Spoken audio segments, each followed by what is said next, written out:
Order! Order! You are an incorrigible delinquent at times.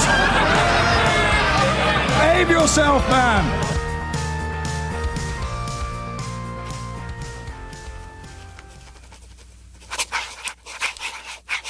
The tectonic plates of British politics are shifting and the seismic activity has begun to hit the ballot boxes. What do these early readings tell us about the earthquake to come? Voters send a clear message to Westminster as the Conservatives and Labour have a bad night in the local elections. The Brexit blame game. The Conservatives lose 1,200 local council seats. Labour loses 2 as Leave and Remain voters alike registered their dismay. Brexit backlash, disaster for the Tories, dreadful for Labour, a local election kicking for both main parties. Why don't you resign? More than 1,300 Conservative councillors gone, anger aimed squarely at the Prime Minister.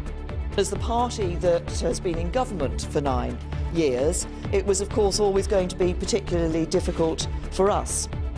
Labour failed comprehensively to capitalise on Tory troubles, but Corbyn insists the answer lies in Brexit. The deal has to be done and Parliament has to resolve this issue. I think that is very, very clear, and I think everyone gets that message. And I am only half joking when I say we can use these results to vindicate whatever position we already held, except for one thing, right? There is a surge here for the Liberal Democrats. It's an odd surge, given that Vince Cable, despite being a very decent man, I mean he is just not right for the job. Clearly, he's already announced that he's leaving. So it's a very strange scenario that you have two parties led by absolute prunes, and then you have a third option, the historical third option, currently being led by a man who's already handed in his notice. A sort of vacuum in waiting at the top of the Liberal Democrats. And because of the electoral wipeout on a national scale that followed the years of coalition, there doesn't seem to me to be much talent coming up through their, I was going to say benches, but it's more of a deck chair, at Westminster. The two names that I hear most commonly are Jo Swinson and Layla Moran. How much do you know about either of them? How inspiring are? Remember, this is a party that put the little ginger fella in charge. What was his name? Tim Farron. Where do you turn? Then you've got people who are utterly blinkered about Brexit. So that's how you have the so-called Brexit party. Catherine Blakelock, of course, the woman who founded it, having to resign shortly afterwards, after it emerged she was a massive... or she tweeted incredibly toxic and Islamophobic things. They field a candidate who the Warrington bomb victim's father considers to have offered up support for that terrorist attack. I mean, regardless of what you think about the man who unveiled the Breaking Point poster a few hours before Joe Cox got shot, you've got an astonishingly ugly receptacle for an awful lot of perfectly decent people's feelings.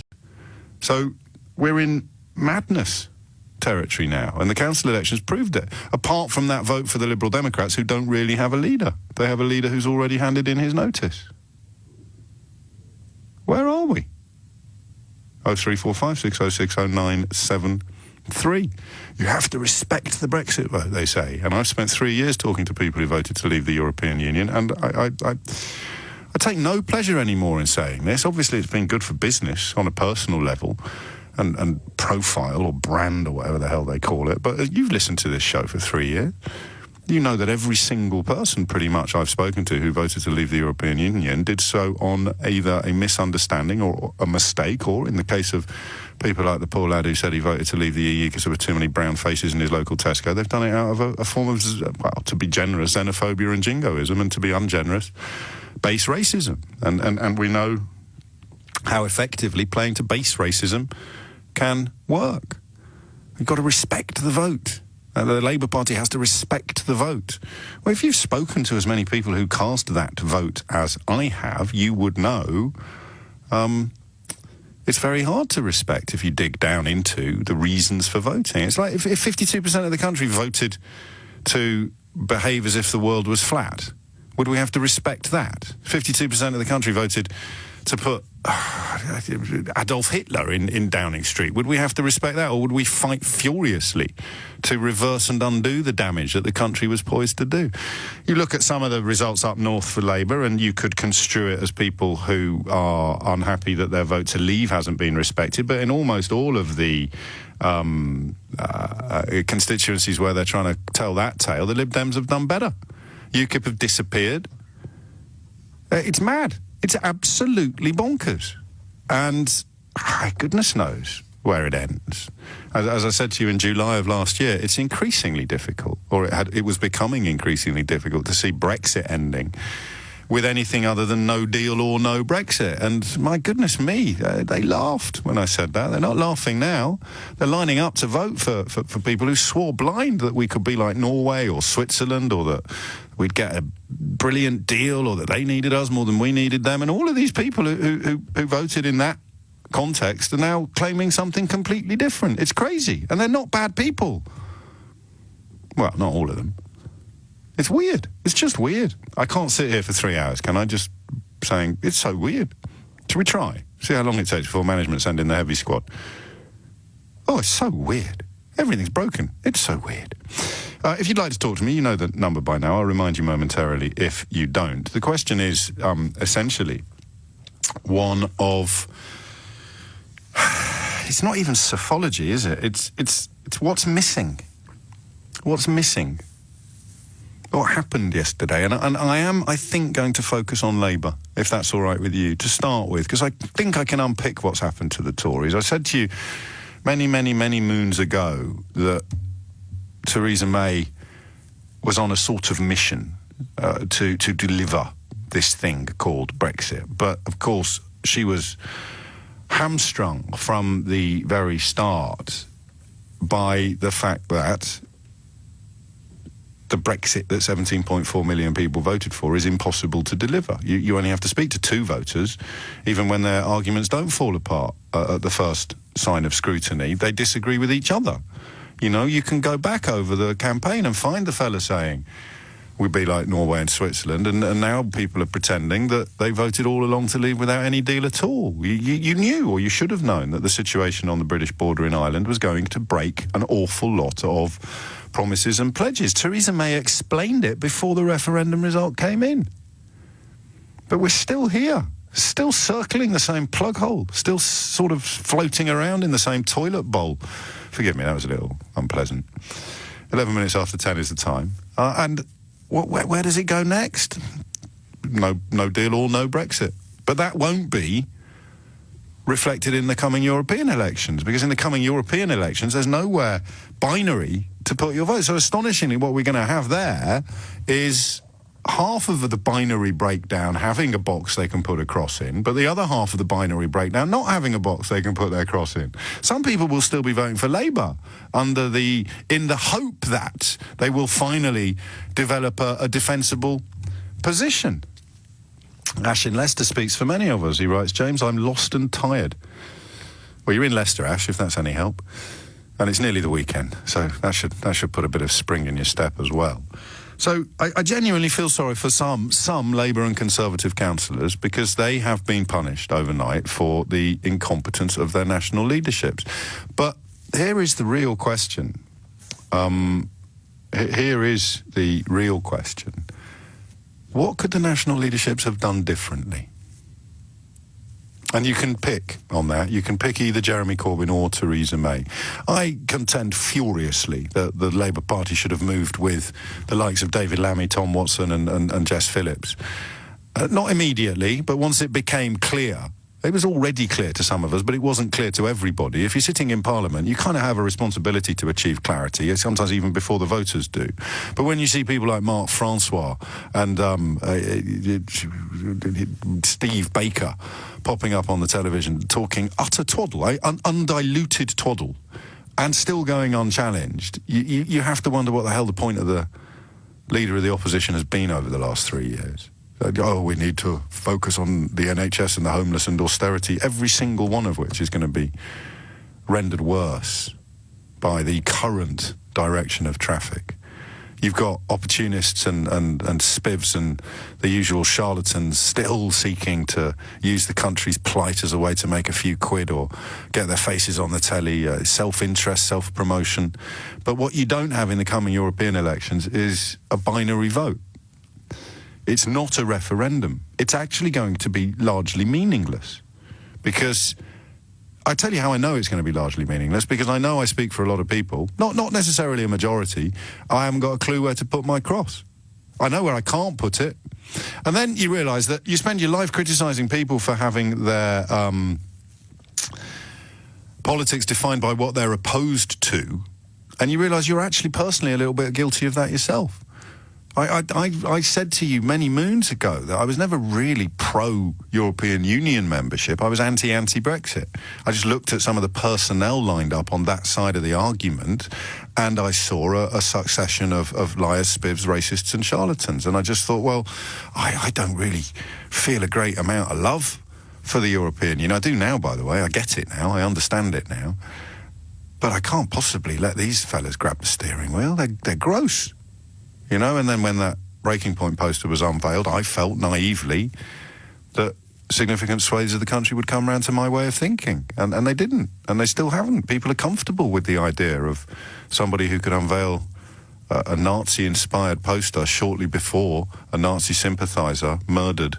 Who knows how he reached his own personal breaking point. But I would have thought that was a breaking point for decent people everywhere. I can't possibly be on the same side of history as these people. But you are, we are, they are. So I genuinely want to know. I've got quite an odd show lined up for you today. I want you to park some of your... I think we're all going to have to park our tribalism soon, otherwise things are going to get really, really ugly. We'll all have to start pulling in the same direction, and I can't yet conceive of circumstances in which I would join you in pulling in the direction of the cliff edge when we don't have any parachutes or ropes, but it might even end up being that. So later in the programme, I'm going to ask, just under your own personal analysis, how on earth Chris Grayling still has a job. We're going to go through some of his greatest hits and just wonder that. But before that, what could they have done differently? And it has to be plausible, because I am really tired now of feeling nothing but disgust for most of the main politicians in this country. I'm exhausted by feeling disgust at them and dismay and disdain. Do you know what Boris Johnson did yesterday? You won't believe me when I tell you this, but I've copper-bottomed it, and it's completely true. Boris Johnson tweeted yesterday that he'd just voted Conservative in his local elections. And 30 seconds later, he deleted the tweet because presumably somebody had pointed out to him that there were no local elections in London where he lives. And people still speak of him as a potential Prime Minister. His contempt for the British public is so complete, he would even lie about what he's done in a ballot box. So, what could Theresa May have done differently? I'd love to hear some intelligent answers to that question. My theory, as you know, is that she was hoping one of the big beasts of Brexit would admit that they'd dropped a clanger.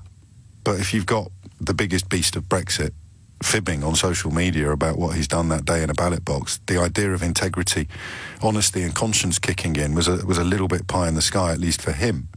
Michael Gove could have done it, maybe? I don't know. Well, what on earth was Theresa May expecting to happen?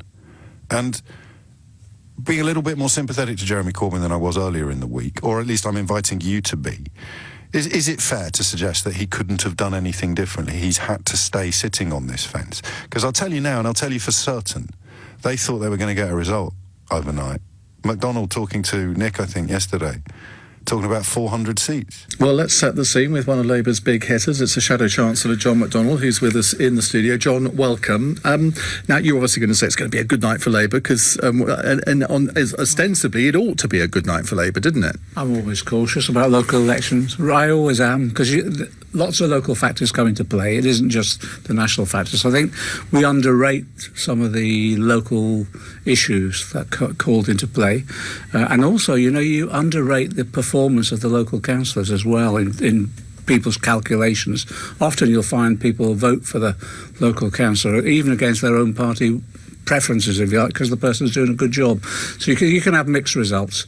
My view at the moment, the Tories were talking up as part of their media management their losses tonight, 1,800. I don't think they'd be anywhere near that.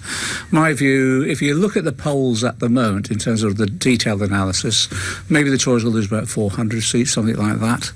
Which would actually be not a bad result for them, because in 2015, the last time these seats were contested, the Tories gained 508 seats. So they would say, well, if we lose fewer than 500, that won't be bad. I think they've done a good media management exercise this time around, really exaggerating their losses, and at the same time, remember, a lot of these seats were up last time round in 2017 when there's a general election. So 2015, when there's a general election. So a lot of people turning out. And also for the Lib Dems as well, if you remember in 2015, they were held in pretty low esteem because of their performance within the coalition government too. So there's all sorts of different factors that are at play at the moment. So are you going to do a bit of media management now and underplay possible Labour gains? Because, I mean, in 2015 you lost 238 seats, so the bare minimum is to get them back, isn't it? But you obviously want to we ought to go pile a few on.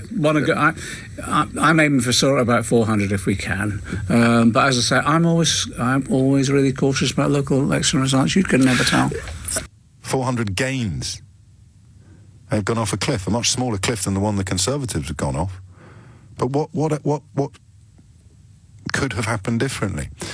When you allow liars, chancers, and cheats into the political mainstream, whether it's America or Britain, when you allow liars, chancers and cheats into the political mainstream, they poison everything.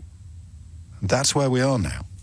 I wonder whether there is any way in which Corbyn or May could have been some sort of antidote.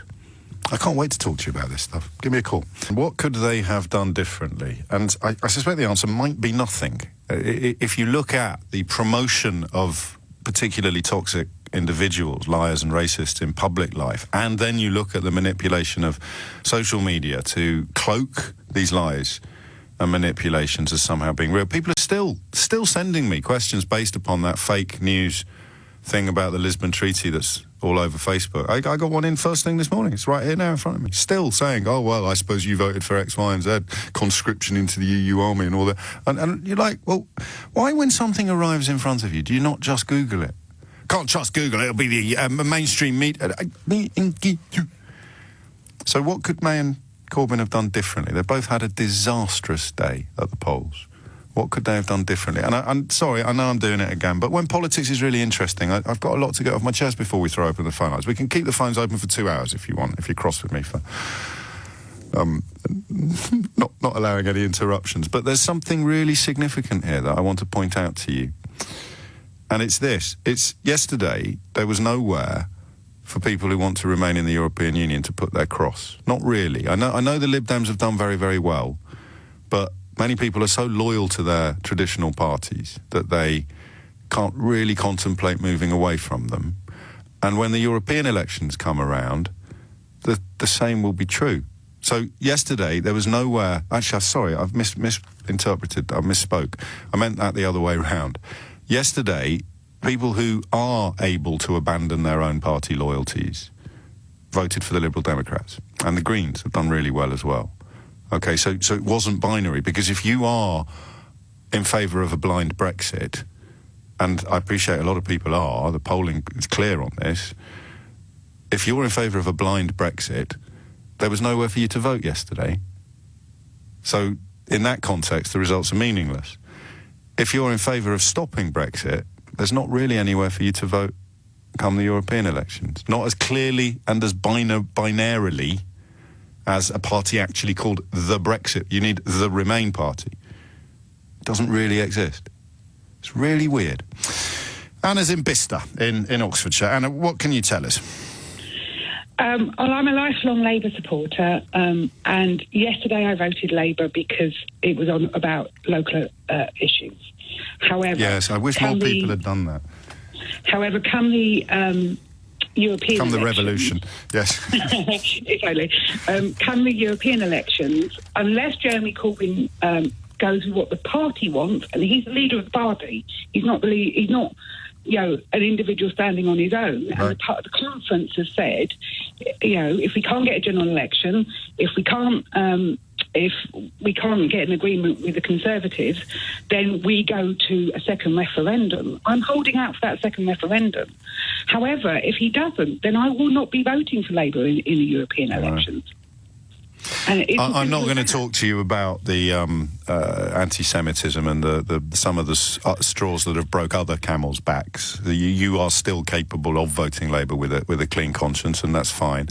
But not come the European elections, because you still don't really know what they stand for. Do you? No. Would you come with me on to the conclusion that Jeremy Corbyn doesn't want to leave the European... I beg your pardon, he doesn't want to be in the European Union. He personally and his henchman Seamus Milne do not want to stop Brexit, or are you not there yet? No, I think that's probably true, but he has to remember that it is conference who decides policy, not the leader. Well, his whole shtick was that the membership would steer the vehicle, wasn't it? The membership would be listened to. John McDonnell and him made great... And the membership were very clear. If we did not get a general election, we go to a second referendum. We have not got a general election, therefore we go to the second referendum. Do you know what's really interesting about yesterday is that May's humiliation was completely predicted and Corbyn's wasn't. So the big question this morning is, why has the Labour Party lost so many votes? Some people are suggesting in the north, which is a really lazy and inaccurate analysis, but it's already out there now. The balloon is floating around. Leave voters feel let down, which doesn't really make sense. But there is some truth in the fact that Labour, no one saw this coming for Labour, not even me, and I'm right about everything. I thought it depends on how you view how people vote. Yes. And I think the Brexit referendum wasn't a vote about Europe. I think the Brexit referendum was a vote about austerity, about councils being starved of money, about the whole... Well, it should have been. Your vote was, but obviously nationally, this is why I opened the programme, in all honesty, by saying that I feel very, very sorry for many recently ejected Labour and Conservative councillors, because they are essentially being punished for the incompetence of the national party leadership, and that's just sad, because local government is full of good, decent people doing what they think is right, but we are where we are. So that's a great point made again by Dan Hodges, who I appreciate is a very divisive commentator, but I like commentators who take me by surprise. And he's just tweeted that we saw the Theresa May thing. Everybody saw it coming. It was completely predictable. The Tory effort was about failure management, but the Labour collapse was not predicted. So why did it happen? 0345 6060973. Anna wasn't part of the Labour collapse, so she couldn't answer that question. Maybe you can. And I'm in London, so I wasn't part of it either. So why did the Labour vote collapse? 0345 6060973. But I will tell you one thing again. When you let liars, cheats and chancers into the political mainstream, you poison everything. And a lot of what we saw yesterday was local councillors from the Conservative Party and the Labour Party being poisoned by what we've allowed into the public mainstream. Mark's in Brighton. Mark, what would you like to say? Hi, James. How are you? I'm all right, mate. We're kind of short on time, so let's move straight to the headline. Try to be quick. I think the Labour collapse is because they're trying to play both sides at the same time. Did you see it coming? I did. I was out pushing the Labour vote yesterday of the local councillors. And we were talking to people who historically voted Labour, and people were saying they're not going to vote Labour because they're not strong enough on Brexit, and then some people are saying they're not going to vote Labour because they're not backing a second referendum. There it is in a nutshell. And that's it, I think. I think that's why they've lost, maybe not as big as the Conservatives, but they've definitely lost seats. And I think it's that middle ground they're just trying to play, and I think people are getting fed up with it. Well, it's gone much worse than that analysis allows, because that analysis would be a pretty much holding steady, stay the same, we're trying to be all things to all people, but actually they've managed to annoy everybody now. I think so, but I think it's the promise of having this second referendum vote still hanging over the party, which is still keeping enough people in there that would make the losses not quite as bad. I think what I was speaking to, a lot of people are ready to just walk out of Labour, but the NEC again backed up this middle ground, and I think it's just enough of that promise just keeping people with them. And what happened to let the membership lead the way, Mark, as a local activist? I mean, this is one of the main problems with my job is that I nail my colours to masts very, very early, and then that obviously colours how people are going to respond to it later. So when I say I thought the stuff about the membership leading the party was actually in good faith, but I didn't fall for it. A lot of people did fall for it. How are they going to square that now, that they can see it's got nothing to do with what the membership want and everything to do with what Seamus Milne is telling Jeremy Corbyn to do? Well, if I'm honest, I did fall for it. Fair enough, mate. There's no shame in that. I can't even say, but I think as it's going forward, it's just becoming clearer and clearer. It's just going the same way as any other party where it's lip service really to the members. And I think it's an issue that's important. I think if they don't back a second referendum soon, I think we're going to see a big drop in Labour numbers. I do too. It is 10:30 and you are listening to LBC, where I'll say it again, although of course many people won't hear it, as there's none so blind as those that cannot see or will not see. The Euro elections are not a referendum because only one side has got a clear path. The other side has got 100 different conflicting and confusing paths, and as Anne reminded us, there's still plenty of people who will vote one way because of hope and history, not because of fact and currency. Yeah, just in the interests of diversity and balance, I guess I get accused of being anti-everything. This is a new one. Joe in Twickenham says, why are you so anti-Lib Dem? Why do you refuse to see the party as a natural home for Remainers? Why do you feel the only answer is a new party if there isn't? Sometimes you have to check the time on this stuff because it could have been sent to a different presenter. And I've accidentally thought that it was being sent to me. But this is clearly intended to me. If there isn't a coordinated Remain approach to the EU elections, that's not down to the Lib Dems, who saw the value in having a single Remain alliance approach. Sadly, the Greens and Change UK preferred the old world of tribal politics. So much for a change in the way things are done. Joe, I don't know where you've got the idea that would constitute me being schooled. I agree with almost every line of what you've written, apart from the first one, where you describe me as being anti-Lib Dem. My problem with them electorally is very simple, is that the leader's already handed in his notice, which is, I could be wrong, I appreciate a lot of the rules of politics are being rewritten at the moment, but I don't think it's a strong electoral package to have a leader in post who's already resigned. Maybe you can talk me around, Joe, I don't know. What could the two major leaders have done differently?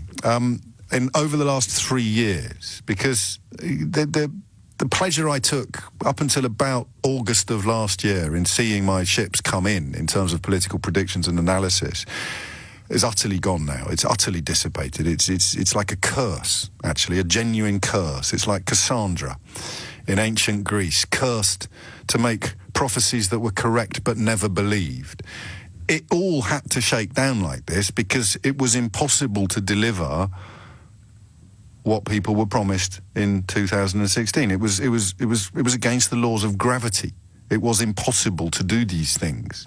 And then there was the stuff that maybe could have gone better if we hadn't gone down certain routes or done certain things. But bottom line is, it was always going to end like this.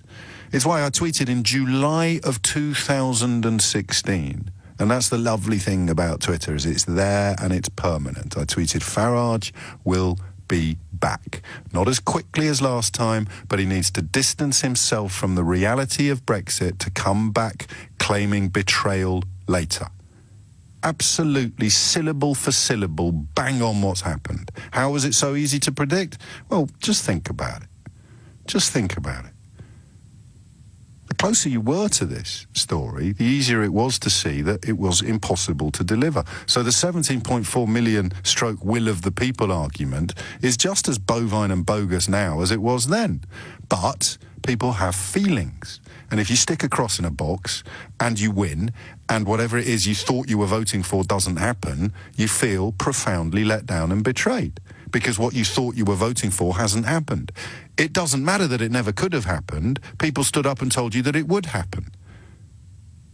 But I don't respect that, I'm afraid, as a democratic position, because it's built on lies and misunderstandings and, in many cases, very, very ugly sentiment.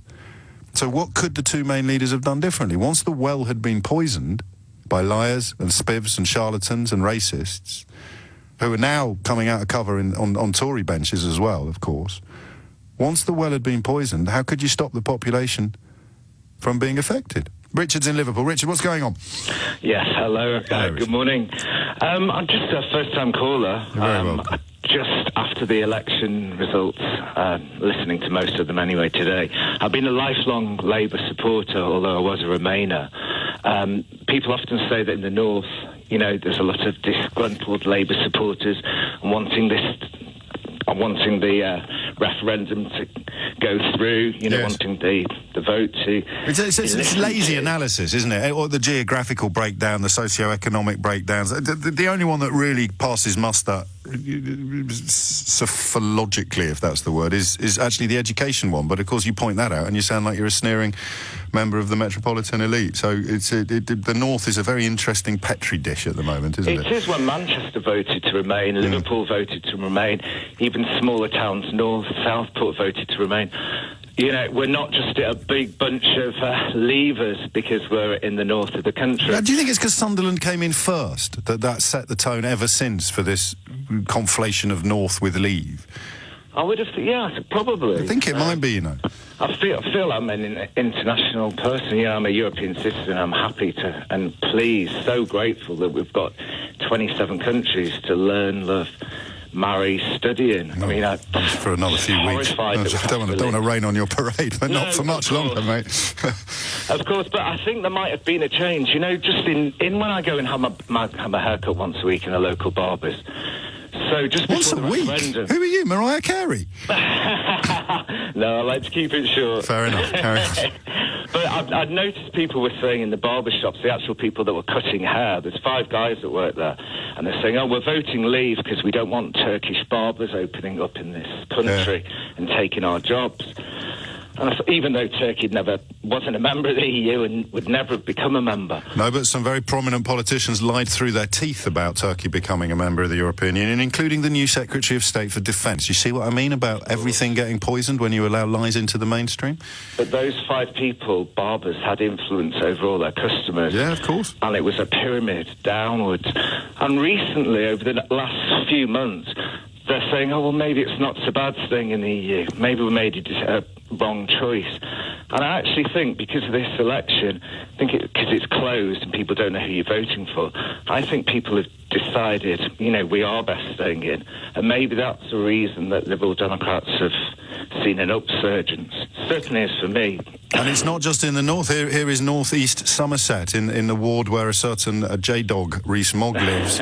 Liberal Democrats 67%, Conservatives 28%. So who does he represent?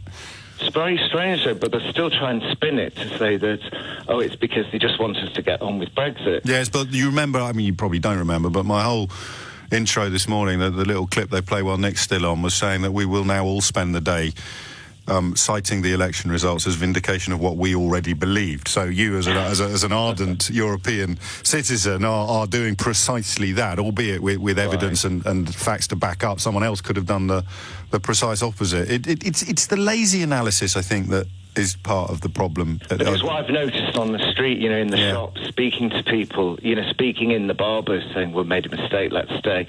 Turkey aren't coming. They realise Turkey aren't joining. You know, people have changed. I think there is a change in people's minds. You know, I actually thought we'd end up leaving before the referendum result because I was listening to what people were saying around me in the shops and... for example, the barber shop. No, I get it. But again, you know, the plural of anecdote is not data, but you can only look at what the Liberal Democrats have done. If you're going to take any significance at all from yesterday, and I'm not persuaded that we should, for the record, I think, you know, I certainly think the European elections are in danger of being an utterly meaningless ballot unless a major party comes out for a second referendum before we go into the elections. You could, I think, also argue that yesterday was meaningless and that, you know, the problem was for Labour, it's impossible to cast this as meaningless because Labour are supposed to... Look at who's in Downing Street. Look at what the government is doing. Look at what it's presiding over. They fired a defence secretary. Chris Grayling still has a job. Boris Johnson is outside the tent weeing in now. It's in utter disarray, and the opposition carked it. That's incredible, historically. I can't think of a precedent for the opposition having a nightmare at the same time as the government. But that's what happens when you let chancellor spivs and racists poison the well of public discourse. And, of course, they're still at it. This is where we have to respect the will of the people comes from, and people like you and me say, well, which people? And where does the will come from? And what did they think was going to happen when they voted? Because if you can't answer all of those questions comprehensively and immediately, there's nothing there to respect except a cross in a box that was put there in the expectation of something that was impossible to deliver. It's insane to suggest that that has to be respected. It's the opposite of democracy. It means that my favourite analogy, to go back nearly 3 years, is if we're on an aeroplane and they take a vote among the passengers to put a drunk bloke who's never flown a plane in the cockpit, I'm really sorry, I'm not going to sit there and respect the will of the majority. I'm going to be screaming to get him out of the cockpit and replaced with the original pilot right up until the point that we all smash into the side of a mountain. It's coming up to 10:45. A couple of phone lines free now, 0345 6060 973. It's an overview day, so you don't need to answer directly the questions that I'm throwing out. I'm interested in where you are, like Richard just explained, politically and geographically, actually. But I'm also interested in whether or not you think Jeremy Corbyn or Theresa May should have done anything differently right up until yesterday. 0345 6060 973. My cautious suggestion to you is that Theresa May couldn't have done, but Jeremy Corbyn could have done. And I think he should have come out for a second referendum unequivocally. I'd love you to argue with me or tell me why you don't think that would have, because it could hardly have gone worse yesterday, could it? I think that's a card in my pocket. It is 10:49, and I think one of the problems with labelling people is that it robs them of agency. It robs them of the ability to change. So I'm quite often very, very critical of the Inner Circle at 10 Downing Street because it contains the former Daily Mail political editor who wrote those ludicrous front pages about Theresa May being the new Iron Lady. I think he had his name on some of those vile front pages as well, about crush the saboteurs, enemies of the people.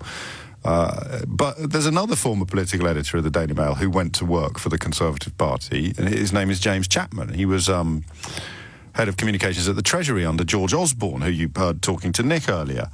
And he then went to be to play a similar role for David Davis, when David Davis was appointed Secretary of State for Brexit. And then there was a parting of ways.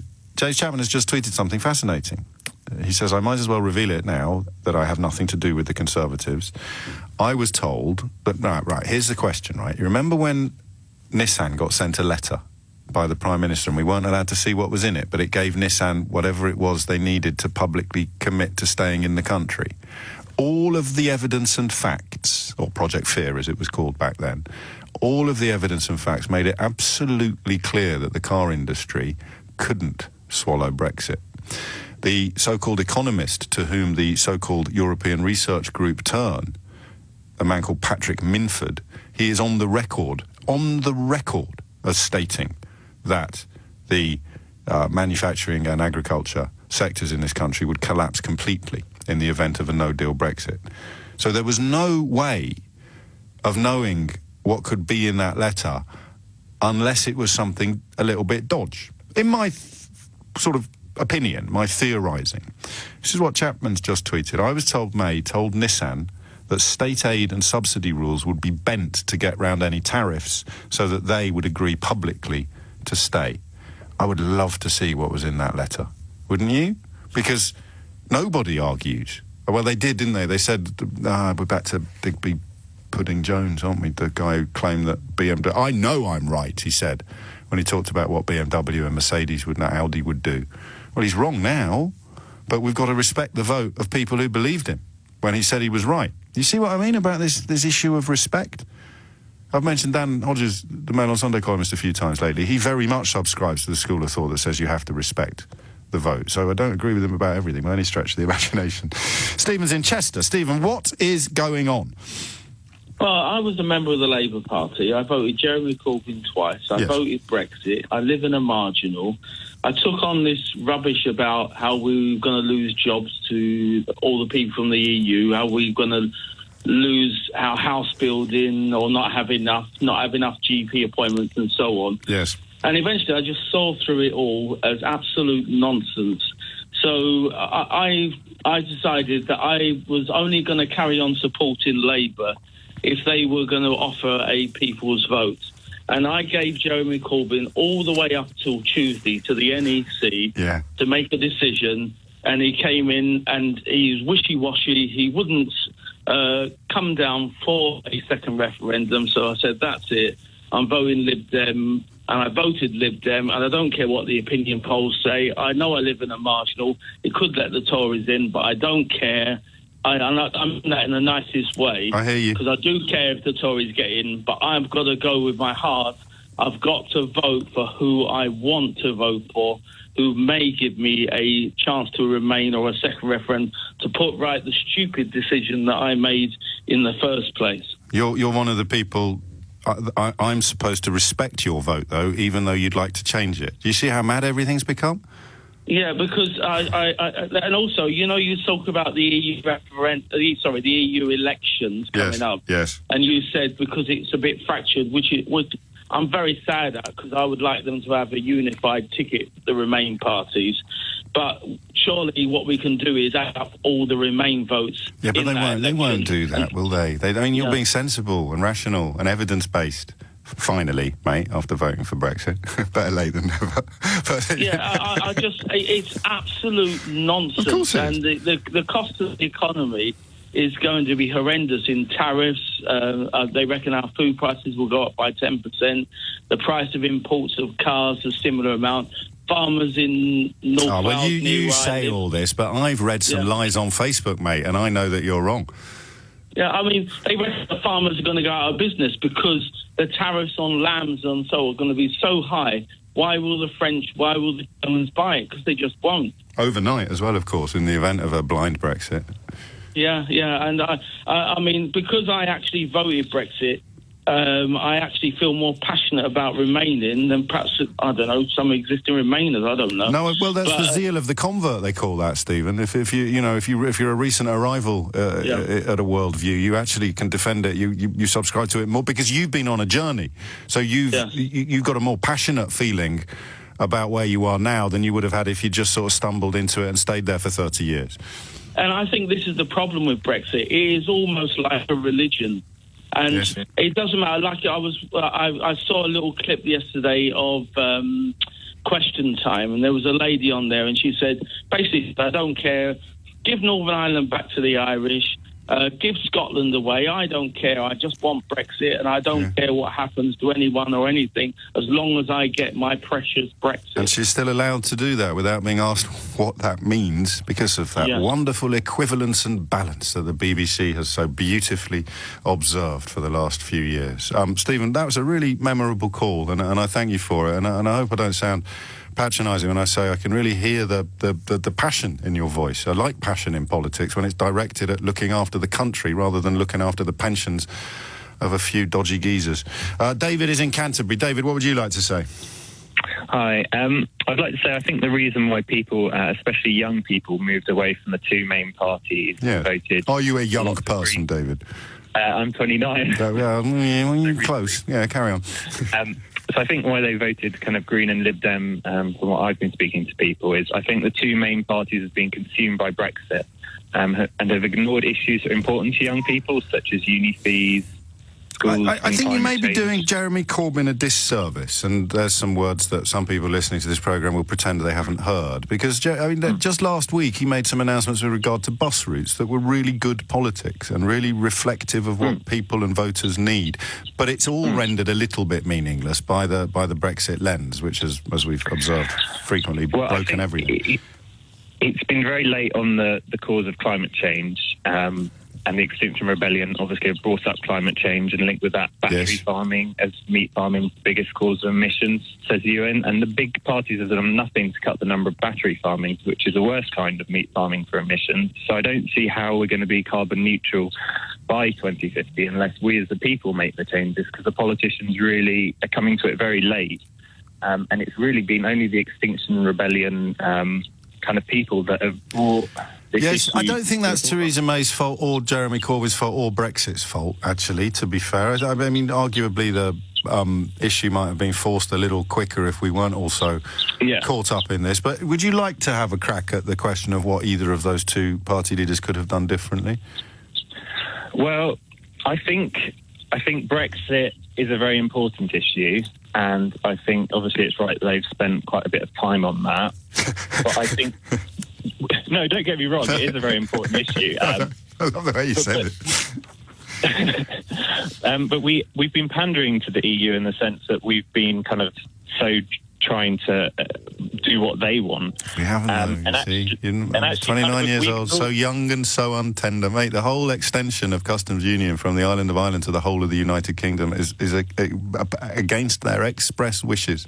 It was a concession and a compromise to which they agreed because Theresa May told them that it would help her get something through Parliament. They've already conceded. I understand the whole thing about Brexit and customs union. We do need a customs union, really, because Theresa May's red line of not wanting I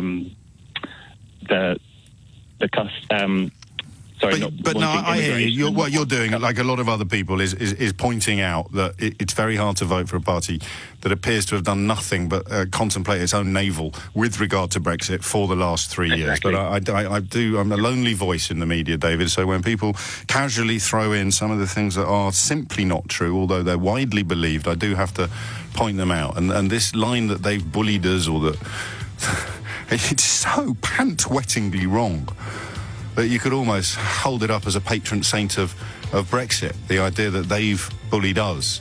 Because the people who are now telling you that they've bullied us or that they've pushed us around are exactly the same people who told you that they needed us more than we needed them, exactly the same people that told us we'd be able to push them around, exactly the same people that said the German car industry. So what they've done is, having been proved categorically and demonstrably wrong, they've been given a choice. Do I admit that I've been proved categorically and demonstrably wrong, or do I tell another lie?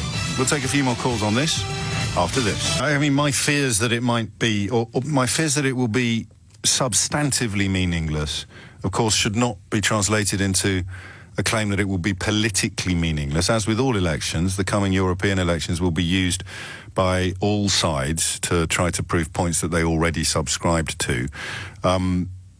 Which is why you should vote. I mean, people should always vote. Vote, vote, vote. Vote often.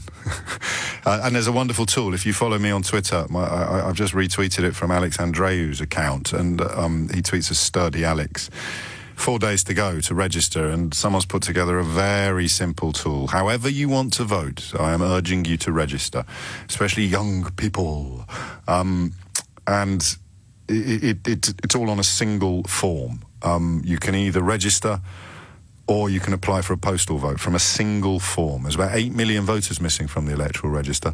I read something yesterday. I haven't triple-checked it, so please don't shoot me down if I've got this one a little bit backwards. But the relationship between renting and the electoral register is absolutely fascinating, because this is going to be generational and socio-economic. But people who rent their homes are, I forget the exact multiple, but massively less likely to be on the electoral register than people who own their homes or pay mortgages. How interesting is that? You sort of wonder why Conservative politics in recent years has been skewed so completely towards the best off people in the country, the pensioners. Part of the reason is that they are more likely to vote, and they are historically more likely to lean towards self-interest and right-wing politics, which is part of the reason why, if we do change subjects between now and 1 o'clock, one of the subjects on the list will be the growing gap between the old and the young. It's a direct consequence of 9 years of Tory rule, isn't it?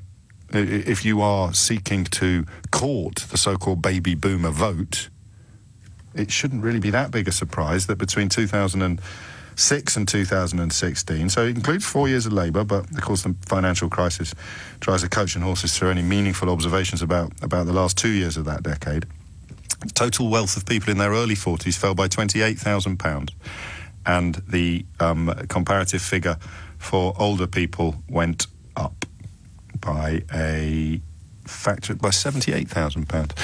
A couple of phone lines free on this, 0345 6060973. I really would like, and I love days like today because we're just chewing the fat. It's a bit like a conversation that we'd have if we worked together, except you wouldn't endure me dominating proceedings in quite such a overbearing fashion. If we were, like, sitting around the table in the canteen at work, or if we were in the pub and we were talking politics, we wouldn't just talk politics, but you don't need to have somebody there with a fixed question written down on a piece of paper. Could you imagine if you went out tonight with the lads and one of them pulled a piece of paper out and said, right, get the drinks in, Keith.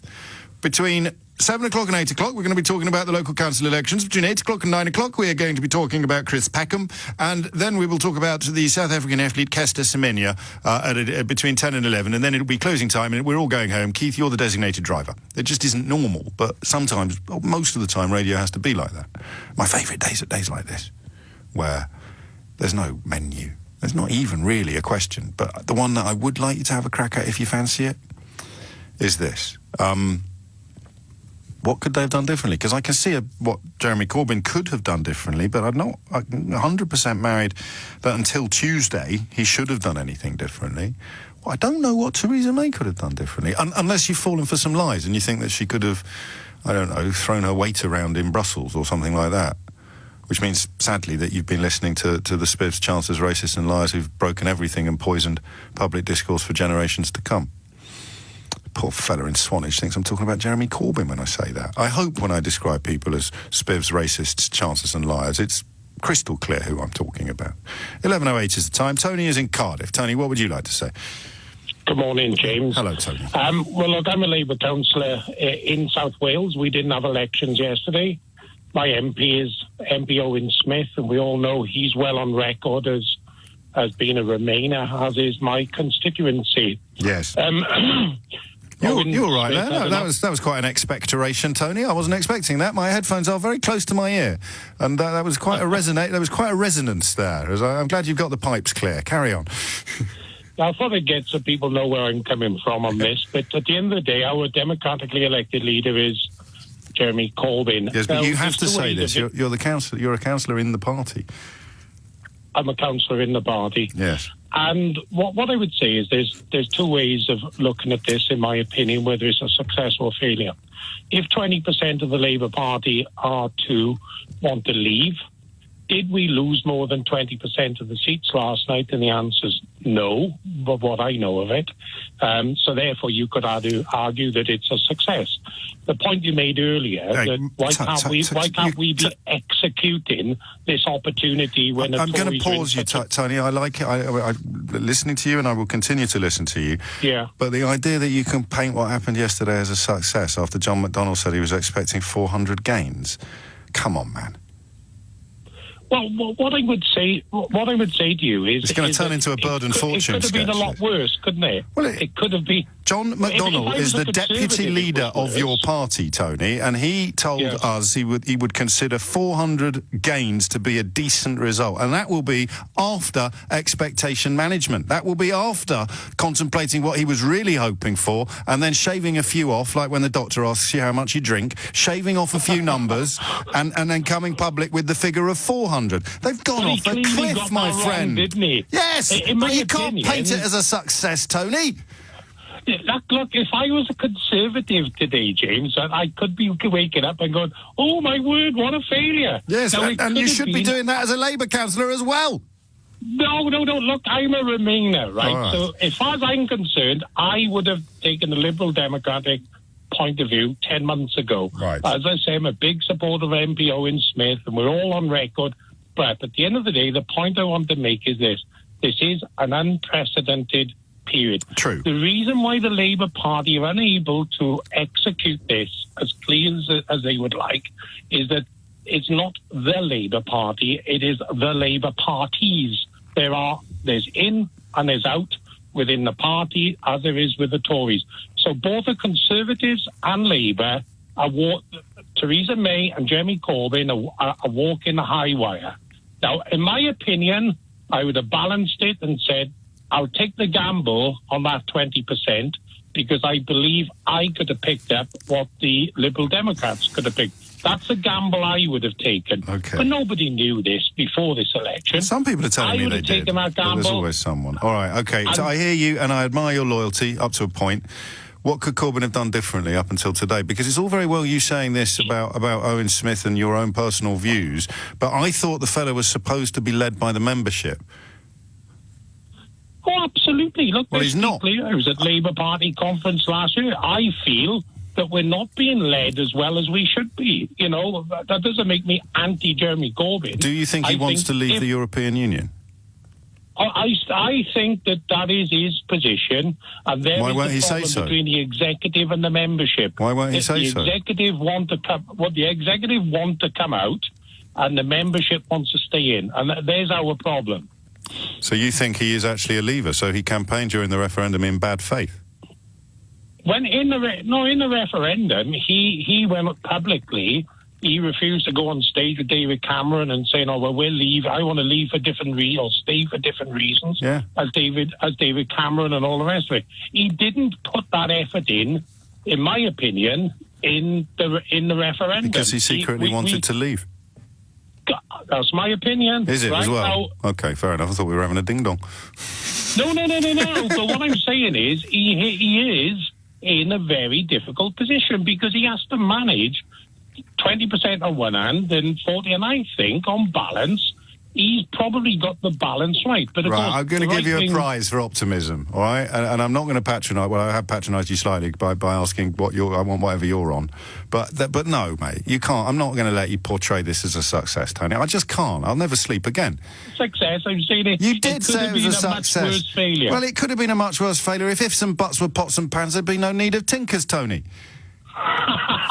It's 13 minutes after 11. I hope we can talk again.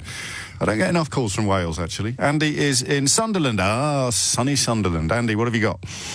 Hi, James. First-time caller. You're very welcome. It's all your fault. Sunderland. All roads lead to Sunderland, don't they? Flipping Sunderland. That was the reason I was prompted to pick up the phone, actually, from one of your earlier callers. I was I was actually on the count on the night of the referendum. You know, when obviously the result came through and they picked the blonde lady up and put her on the shoulders and what have you. And I got the feeling at the time, reflecting the day afterwards, that it was more a protest vote against austerity than anything else. But in the northeast, I think it probably was. But of course, whenever we go into this analysis of the north, we completely overlook the fact that what carried Brexit over the line was old, wealthy pensioners in the southeast, Conservative voters. It had nothing to do with the sort of working class north. The difference between winning and losing was all about the baby boomers. Well, to give you an example, probably my two best friends, one we have a pint every Friday night in our local, which is one of the last sort of, genuine locals. One of the last proper pubs. Do you mean they don't serve quinoa sandwiches? Unfortunately not, James, no. Go on. But it has a massive sort of cross range of lots of younger people who work in Nissan and older people and what have you, and a very wide-ranging sort of range of voters, some who voted Leave, some who were ardent Remainers. But the point I really rang up the mate was probably my two best friends. One's he's a retired geography teacher, and one's who's a sports reporter for the NPA. Okay. Both massively pro-Corbynista. Yes. For the past 3 years or so. Sort of knocked me flat on my back last week when both of them admitted that while Jeremy Corbyn's leader of the Labour Party, Labour will never, ever get elected back into power. Which, I mean, I've always been quite sceptical of Corbyn, but these two fellas were so pro-Corbynista, you wouldn't believe it. And the scales have fallen from their eyes, we might say, or events have overtaken them, they might say.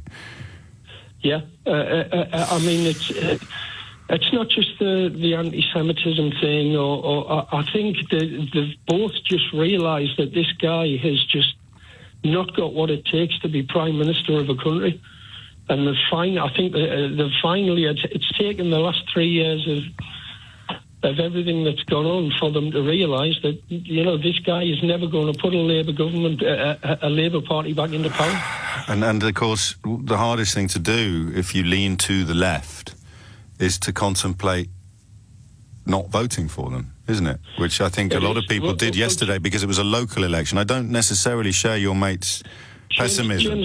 Go on. James, I'm 48-year-old and I'm son of a coal miner. I'm reasonably well educated. Yes. I've never voted anything other than Labour in my life. And for the first time, I live 200 yards from the polling station. Gosh. And for the first time in my life yesterday, I wasn't going to vote. And then it got to about 10 to 7 last night, and I thought, no, you must vote. You must vote. And I walked to the polling station and I voted Green. Did you really? I did indeed. Hey, try this on for size. What if Caroline Lucas had been given the same sort of red carpet treatment by the British media as Nigel Farage over the last 10 years? Exactly. Absolutely. We'd be living in a very different country, wouldn't we? We would. I mean, it's took this Extinction Rebellion thing to actually even bring it into the general public's consciousness. I'm not allowed to say what I want to say. I shall leave it at that, Andy, because of rules governing all. You have a great time and enjoy. Give my regards to your mates tonight when you go for your Friday night pint. Of course you can. Quickly, I'm late for the break, but I always am. Yeah, very quickly. Just to say that, honestly, and I'm not just saying it because I am a Remainer, that a lot of the younger people who work in this and in places like that have realised that they were conned and that they stand a very good chance of losing their futures, and they have genuinely changed their mind. And that is generally the feeling I get from the whole of the city of Sunderland. The chances of elderly Southern, some of whom will be racist, some of whom won't, but elderly Southerners sacrificing the futures of working Northerners is probably more acute and urgent than it's ever been. Andy, thank you for that. It's 11:18. I know it's being very heavily promoted on the station at the moment, but I must give you a quick heads up about the next 2 episodes of Full Disclosure, because we put one in the bag yesterday and we put the other one in the bag last Friday. Steve Coogan on Monday. I'm so pleased with that interview for a whole bunch of reasons, but not least because I didn't ask him any stupid questions about Alan Partridge. I think Steve Coogan is one of the most significant figures in drama and comedy in this country for the last 30 years, and I knew next to nothing about him. It was incredible, really. You could probably, if you're anything like me, you could write Alan Partridge's autobiography. But Coogan is just a titan of the industry. And that is an interview I'm very, very proud of. That comes out on Monday.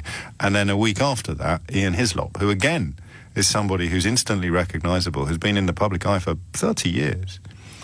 It's how, you know, that the Bygone News is on its 58th series at the moment, but I knew next to nothing about him beyond the career achievement. So there's 2 interviews there that the whole point for me of doing the Full Disclosure series is to get deeper into people that we think we know. Those are among the finest examples. I really do believe that, and I'm not blowing my own trumpet. It's the calibre of the guest. And if you haven't listened to this week's with Prue Leith, who's fascinating for a whole bunch of reasons, but not least because she's achieved Stop in the Street fame quite late in life after an incredibly successful and varied career. It's only after she took over from Mary Berry on Bake Off that she became somebody you'd probably recognise in the street. But she, growing up in South Africa, I love doing that job. I really do. It's the polar opposite of this. This time, I know what you're thinking. Sometimes it's hard to get a word in edgeways between 10 and 1 o'clock. When I do the podcast, I'm just putting a penny in the slot and then sitting back. I get the questions right most of the time, hopefully, but it's got nothing to do with me, that podcast, and everything to do with whoever the guest is. So please, subscribe today. Get your hands on Steve Coogan early Monday morning. It's an absolute... Or will it come out on Monday? We don't observe bank holidays, do we? Or how does it work? But either way, subscribe now and you'll get it the minute it comes out, OK? And it's an absolute banger of an interview. 23 minutes after 11 is the time. Let's get back to politics. Sue is in Orpington. Sue, what's going on? Hi, James. Hello, Sue. To answer your question specifically about what could both May and Corbyn have done differently. Finally, someone who pays attention. Thank you, Sue. I know, I did listen, so I just felt compelled to ring in. But both of them could have played this differently. Going back to 2016, we know what was promised and we know how different that is now. But there have been golden opportunities for both leaders to actually say to the country, let's take stock of what's happened, what you were promised, and what we know now is the reality. The government's own impact assessment papers were published over a year ago. Yeah. That told a different tale. We know that Vote Leave cheated, proven by the Electoral Commission. We know that people lied and cheated. There's been the Cambridge Analytica data scandal. So either one of those could have said... 8 million quid still unaccounted for on the Farage-Arron Bank side of things as well. Precisely. So they could have called out the liars, the cheats, including Farage, legs out and said, let's call a halt to this and stop the entire process and tell the country the truth. Now, Corbyn, as leader of the opposition... Just because I worry about getting into trouble during election periods, so you're perfectly entitled to your opinion. There's plenty of people out there who would reject your analysis of Mr Farage, I'm sure. Sorry. That's all right. James. No, you can say what you want. I just have to cover my own backside. You're not the one that's going to get an Ofcom complaint. It's me. But, you'll be fine. You'll be sitting in Orpington with a pina colada in your hand and a deck chair out in the back garden. No, I'll be tooling around trying to get a job back in menswear thanks to you, Sue. Carry on.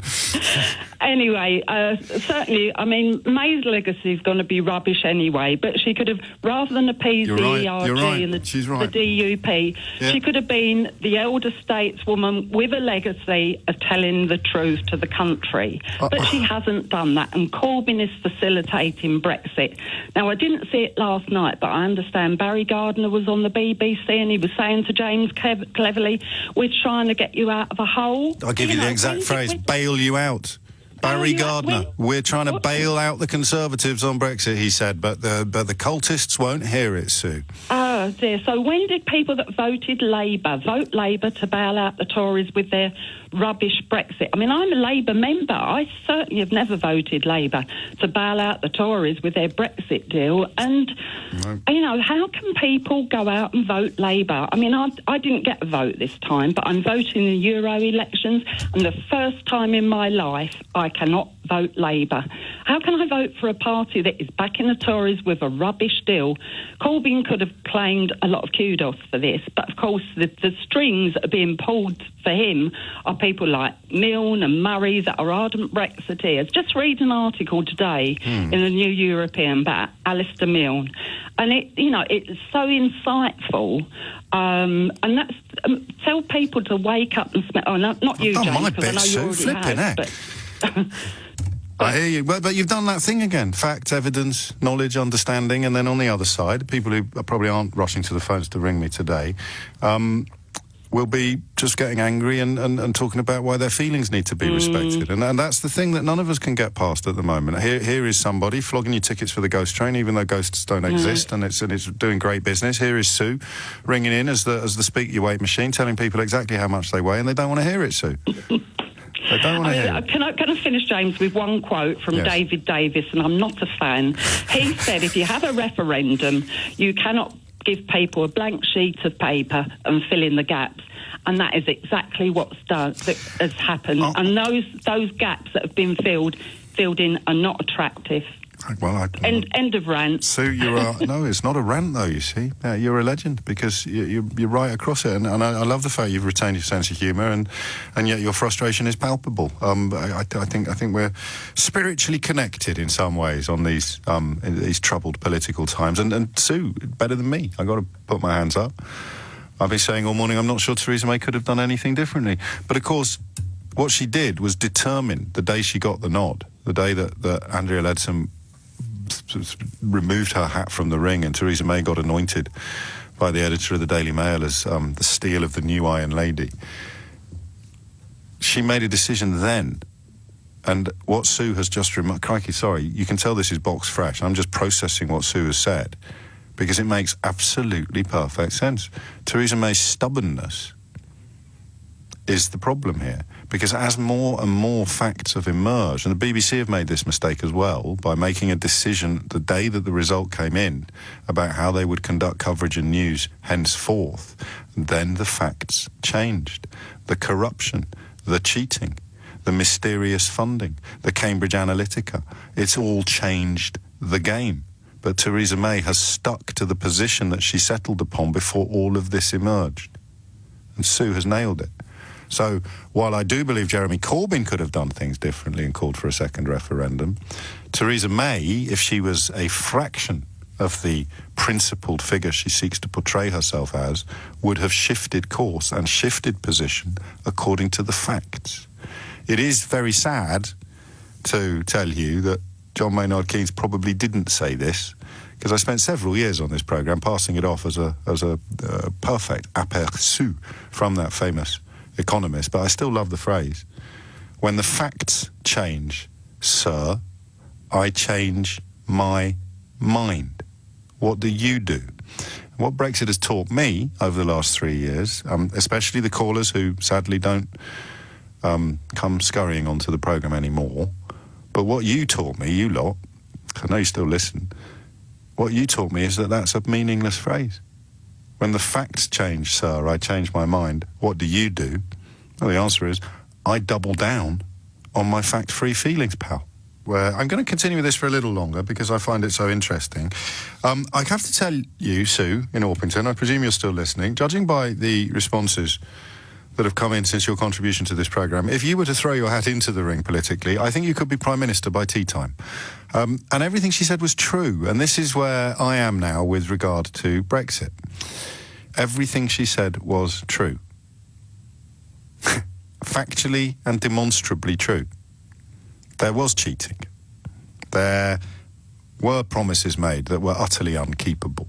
There was manipulation of votes on an unprecedented scale by mysteriously funded organisations, pouring money into outfits that promised to deliver precisely what was delivered. There has been an astonishing change of facts, or a couple of you pointed out facts don't change, but you understand the meaning of that phrase. Facts do change, actually. You're wrong. It is raining. See? Everything Sue said was true. And yet you know that there are still millions of people in this country who are seeing something different from what is real. They are believing things that are not true. It's fascinating and in many ways dispiriting. It depends in large part on how well developed your capacity for empathy is. In my line of work it does, because you hope that however bad things get, people won't suffer unduly, but equally you're conscious that the less people have got, the more likely they are to suffer, which is why the narrative of that's why the call from Sunderland, we've had amazing calls today actually, haven't we? It's almost like we're doing something right. The caller from Sunderland sitting in the pub tonight with young workers from Nissan who were who voted leave and who were waking up to the possibility that their livelihoods might be one of the first things to disappear over the horizon to deliver this ludicrous Second World War revivalism wet dream that's still being punted up and down the nation by the usual suspects. You pray it doesn't happen, and you pray that if it does happen, it's not as bad for them as it is for others. But, you also know, because of class and career, that you might be less affected than others. And that's where the empathy kicks in. How could anybody survey the possibility of manufacturing and agriculture being run into the ground and not feel a shiver of fear and not feel that they are duty-bound as humanitarians? Don't even bring patriotism into it. You don't have to. As humanitarians, you are duty-bound to resist this course.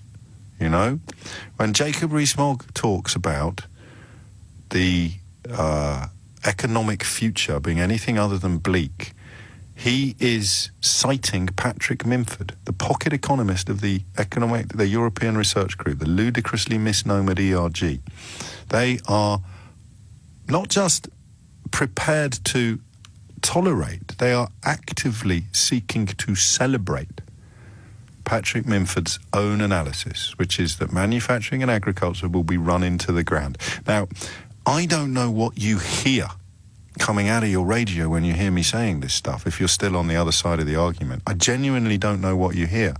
I know that some of you are reading utter rubbish on Facebook about the Lisbon Treaty and either pretending to believe it or believing it. I don't know how to tell the difference anymore.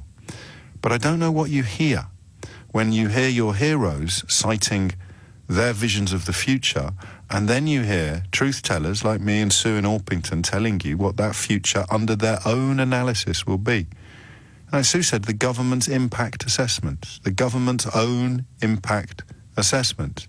So you end up having to dig ever deeper into delusion and deceit. You end up having to pretend that Theresa May has somehow deliberately tried to sabotage everything. You end up pretending that the MPs could have somehow voted for the Brexit you wanted. They couldn't have done, as was proved, I think, beyond any reasonable doubt when Boris Johnson and Michael Gove walked into different lobbies on the withdrawal agreement vote.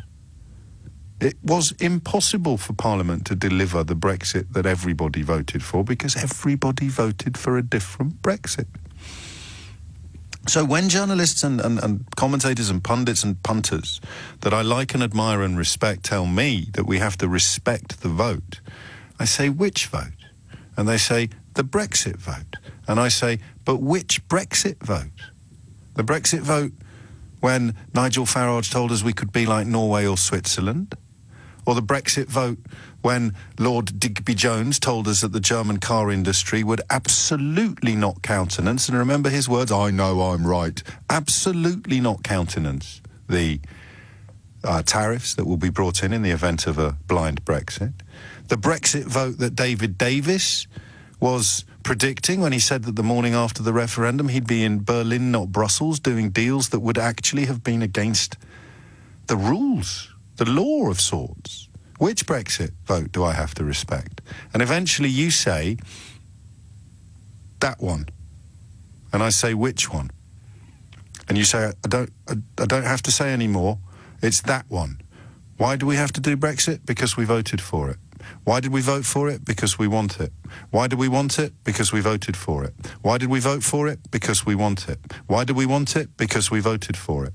And what these men have done, they have reduced us to an infantile state. They have reduced us to children being told that they can't go to the swimming pool or have potato waffles for tea or play 3 hours a fortnight, and when somebody turns around and says why, these men say, because I say so. And if you, like me, was a child, if you were a child who wanted explanations, who sought understanding, then you will share my frustration.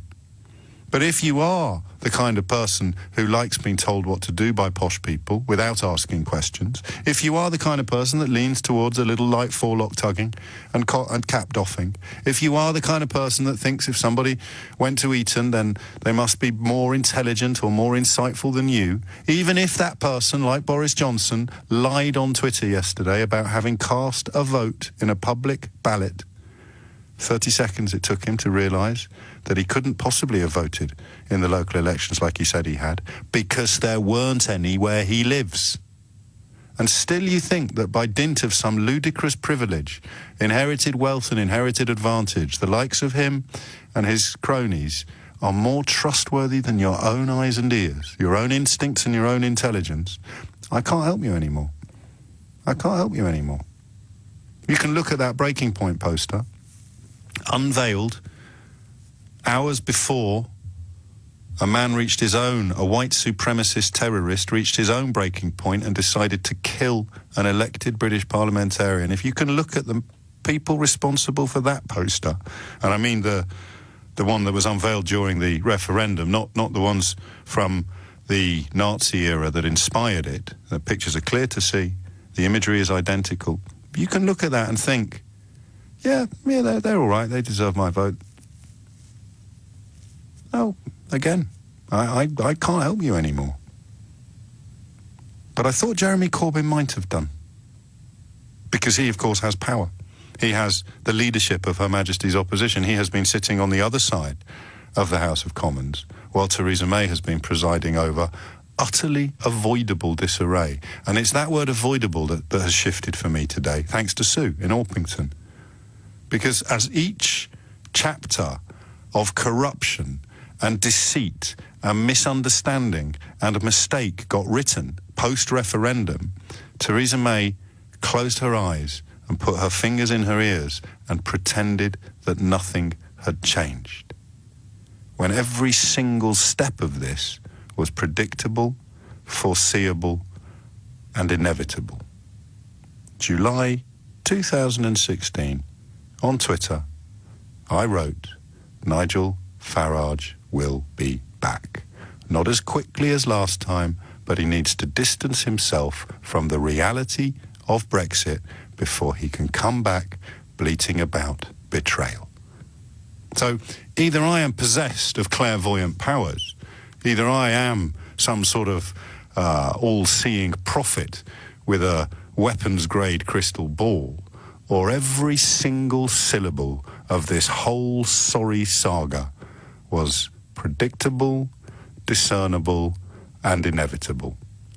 Unless a proper politician, a politician who had succeeded in getting elected to Westminster, a politician who led a party of many different types and many different colours, unless a Prime Minister or a leader of the opposition stood up and reported reality, then things could have changed. And Theresa May chose to put her fingers in her ears and to cover her eyes and to ignore Cambridge Analytica, to ignore Vote Leave's cheating, to ignore the Electoral Commission's findings, to ignore the mystery of where the 8 million quid for Leave EU came from, to ignore the fact that people's Facebook pages were full of lies on an unprecedented and still almost unbelievable scale. She chose to ignore all that. And that's why yesterday the two-party system came close to breaking point, because neither Jeremy Corbyn nor Theresa May report reality. And that's what happens when you let liars and chancers and racists to poison the public discourse for clicks and ratings and controversies on Question Time. It's 11:45. That was chilling, James. Having a premonition of 2 years from now, we're all completely screwed. This is the end. I warned you 2 years ago, but you didn't listen. It's 11:45. Here's some adverts. Please, God, no. We're not going to go down that road. But I'll tell you something about the Liberal Democrats, who are the only party who can portray yesterday's election results as positive. And I mean, Stig Abel, formerly of this parish, of course, a very, very astute observation that this is what people thought was going to happen at the last election, and it didn't happen for whatever reasons. My analysis very simply is people thought Corbyn would come across eventually to their side, and they thought he was being clever and pragmatic and all political, all the things that I was told when he first got the gig as Labour leader that he wouldn't be. He wouldn't prioritise electability or power ahead of principles. He wouldn't do any of these things. And then when he did, it was great and all part of the plan and evidence of his superb tactical nous. But it happened yesterday on a small scale, but it happened. There was that flare-up, wasn't there, when Zach Goldsmith lost his seat in Richmond. But then he got it back. So that Liberal Democrat surge never happened. It happened yesterday. Late. But better late than never, you could argue. And I'll tell you something that I'm going to prove, I think, beyond any reasonable doubt. The lazy Labour argument that you can't trust the Liberal Democrats because they propped up the Tory government during the years of coalition between Cameron and Clegg, that argument just got completely destroyed by Barry Gardiner, the shadow minister for business, energy, industry and climate change. Barry Gardiner just shot down in flames forever the lazy Labour claim that the Lib Dems can't be trusted or voted for because of their coalition years with the Conservative Party.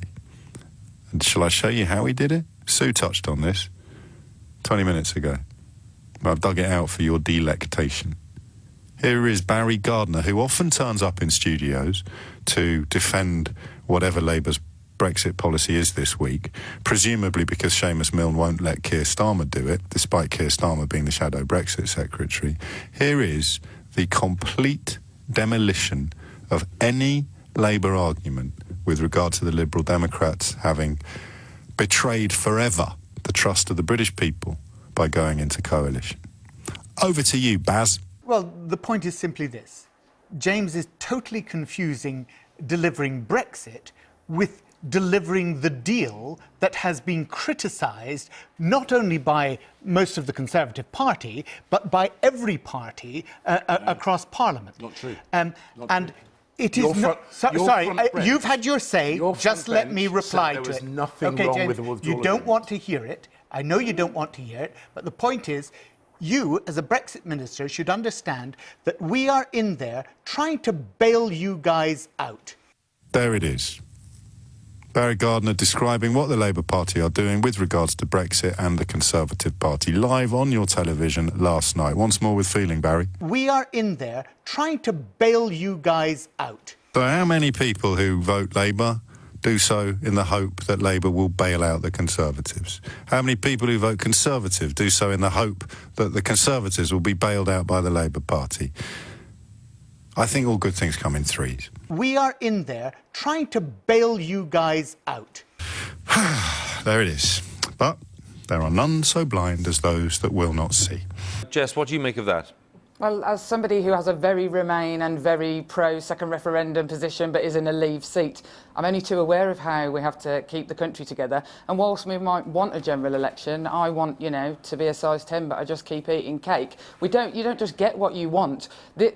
A general election is not the thing that is in front of us. Brexit is the thing that is in front of us. We have to just show courage and leadership. And like I say, people loved Jeremy Corbyn because they thought that he was honest and that he would come out and say what he actually thought. And what he seems to think on this is a bit like, oh, well, we'll see. And that is, I just don't understand why the Labour Party doesn't lean into the genuine asset that it has, is that it's meant to be principled, it's meant to be outward facing, it is meant to be internationalist. These are the things that people want to see, and I just cannot understand why we can't be much, much clearer. Let the Tories play with the Brexit ball and let it wreck them. Why on earth are we allowing it to do the same thing to us that it has done to the Tories for 40 years? But hang on a sec, what is unprincipled about saying we'd like a general election? If we can't have it, we would then consider the circumstances around a people's vote or a second referendum. What's unprincipled about that? The fact of the matter is how are we going to get a general election? Brexit is happening right now. If you go on any doorstep, as the Minister from the government had said, that people just want something to happen. They are sick of this constant impasse. So if we're saying, oh, well, we want this other thing to happen, what is our position going to be in a general election? Are we going to be pro-Remain? Are we going to seek a second referendum with Remain on the ballot? What would our position be on this, the massive issue of the time during a general election? I want rid of the Tories. I am absolutely sick to death of what they're doing to the people where I live, utterly sick to death. But we have to deal with this issue, and people can see that in Westminster we're failing, and that is why they are saying a plague on all our houses. Jess, thanks very much for joining us. Good to have you with us today. Jeff's in Bristol. Jeff, if you're still awake, tell me why you rang in. Yeah, I'm still awake, yeah. Thanks for coming to me. I guess Sue pretty much but she very eloquently and probably better than I did explained exactly the point I was going to make. Well, I'd missed it. I kept saying that Corbyn could have done a lot of things differently, but I don't think Theresa May could have done, and I was ignoring reality. She could have just reported reality. That's it. Like Sue said, both of them should have been doing the exact same thing at the exact same time. And just to add a bit more detail to it, I mean, what was forcing Theresa May to, first of all, assert the comments that came from the the people like Boris Johnson who just flouted the truth. Why did she have to go with that? Why didn't she challenge it? Well, my theory then was that she was waiting for one of them to report reality. But of course, I've overlooked throughout. But that's not leadership, is it? No, I agree with you. It's not. So I mean, my thoughts are she should have said, well, you know, Boris and all these guys have got points, and we're not going to reject them out of hand, but let's have a discussion about them, and let's find out the depths that they're going to, and figure out whether they're telling any truth. Because at that point, you know, in hindsight now, it's easy to say, oh, it was all lies. But at that time, you know, it was straight after the election, or the referendum rather, and everyone was sort of like, taken away with it. And so, like, a good leader would have, not floated down the middle and sort of taken points from both sides, but she would have navigated a course where both sides would have made points, and then she can reflect and she can listen to it, and then she can make informed decisions. That's good leadership. It is. And she's never showed that. And oddly, hang on, I just remembered one thing that perhaps explains why, because he's disappeared, of course, from the front line. He's disappeared from the editor's chair at the Daily Mail. But when you look at who Theresa May hired, and you realise she Yeah. lived in mortal terror of Paul Dacre, the former editor of the Daily Mail. And Paul Dacre was publishing front pages that were utterly, utterly vile, crush the saboteurs. And that's why perhaps she didn't report reality. She reported what Paul Dacre wanted to see as reality. And then that takes you to an even more sinister point, that is basically that is, you know, even a Prime Minister coming in after one of the biggest democratic actions in the UK's history has got her arm firmly, like, risen behind her back by someone who is essentially, you know, a very rich man who unelected, unaccountable and unpleasant.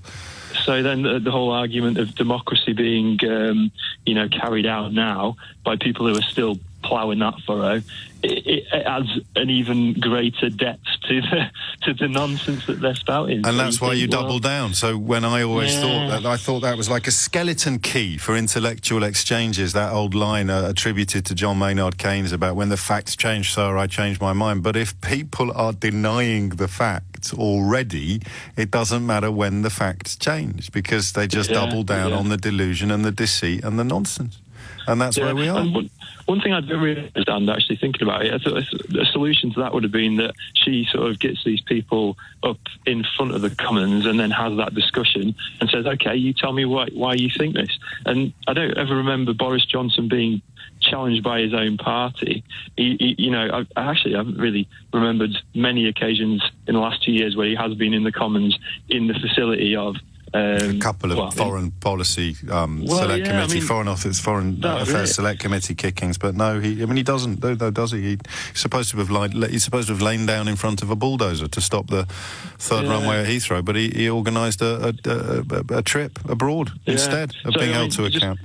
Holding people to account, not blaming them, not accusing them of anything, but just saying, you know, here's your opportunity to put. And that's why the Led by Donkeys campaign was so strong. Those billboards, because they just put up the words the people said. But we're still there. We're still there. We haven't moved on at all from simply pointing out to them the words they've said themselves. But that's why I've been so wrong for so long in just presuming that once the facts became clear, the minds would change. And then you're left with the question of why are so many people so desperate to believe things that are demonstrably untrue. Jeff, thank you. It's coming out to 12 noon. We should probably talk about something else after the news. But I do feel like we've had almost a political laxative today, if you pardon the... actually, talking of laxatives. Don't worry, I'm not going there. The chap I told you about a couple of weeks ago, I find myself as I approach 50 doing lots and lots of things I thought I'd never do, because I think it's a way to keep young. I don't want to turn into some old fogey who still subscribes to what he thought in his 20s and pretends that it's true. Although, you know, it's a very lucrative living in this line of work. And so I went to a speech by a guru, a mystic, a yogi, called Sadhguru. And it was brilliant. It was really enlightening, powerful, bit special. Chris Evans was there. So obviously something about being a radio presenter that draws you towards these bearded yogis. Top lad, actually. I'd never met him before. And the book that I bought afterwards, the opening page, tells a brilliant story, which I'm going to share with you now. And what happens is, a chap goes to the pharmacists, goes to the chemists, right? And when he gets to the chemists, outside, there's another fella wrapped around a lamppost with a face like thunder. He is, like, absolutely in contortions and in agonies. Just looking like he's tied himself in the most unravelable knot. He's in pain. His face is etched with suffering and stress and agony. And so the fellow walks past him into the chemist and says to the pharmacist, he says, "Have you seen the state of that fella outside?" I'm obviously putting this into my own words rather than fully reflecting Sadhguru's. He says, "Have you seen the state of that fella outside?"